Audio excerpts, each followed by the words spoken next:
another way to think about this is to combine in our minds the notion of being in action and being at rest.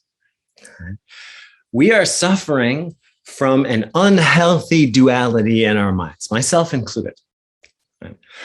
We think that sometimes I'm in action, bam, bam, bam, sending the email, watering my plants, cleaning the house, answering the phone, right?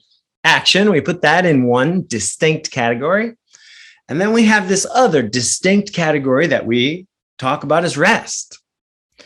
And when we picture ourselves resting, a lot of times there's no action there, right? We're in a hammock. We're on the couch watching TV. We're sleeping. But mindfulness invites us to combine these two ideas. So let's take, for example, the simple act of doing the dishes.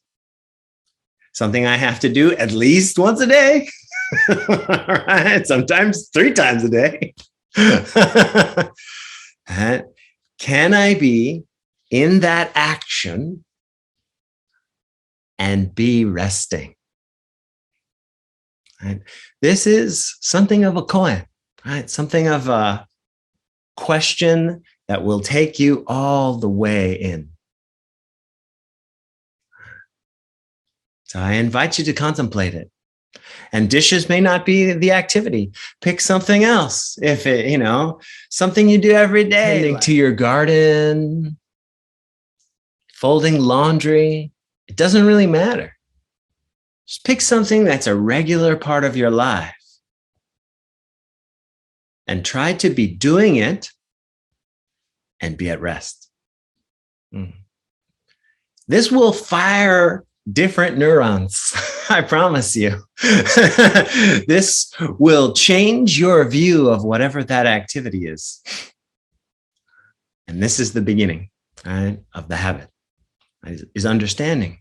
Because once you get to that place where I'll just stick with the dishes, where every time you do the dishes, you're like, well, yeah, like I can do this gracefully enough, as if I was in a pool underwater doing it. And my mind starts to calm. I have less thoughts about the day I just had and the day I'm going to have tomorrow. I'm really here. I can actually feel how good this soap and warm water feels on my hands. I can actually feel how satisfying it is every time I put another perfectly spotless, clean dish on the drying rack. And just as we talked about at the beginning, then you know. Then you know how to plant the seed and grow it into the beautiful flower. And you can start to apply that knowledge to every task in your day, every task in your life. Right? So we start small, and develop the understanding. Right? This is planting and watering the seed. And then once we get the hang of it, right, suddenly you'll notice, wow, almost all of the activities in my day can be done in a way that is restful. Right. And so going back to our quantitative misunderstandings, right, you might have thought at the outset of this call that I was going to say, and the answer is we all have to do a lot less. Quit your jobs.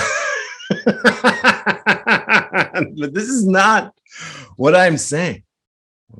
What I'm saying is we can do even more if we do it with a different approach. Right? Because if I take my actions in a way that is restful, well, then I just end up with more energy. I end up with more space. I end up with more capacity. And then I can put that energy into the things that I really care about. We actually grow more powerful as we slow down, more effective, more productive, not less, not less.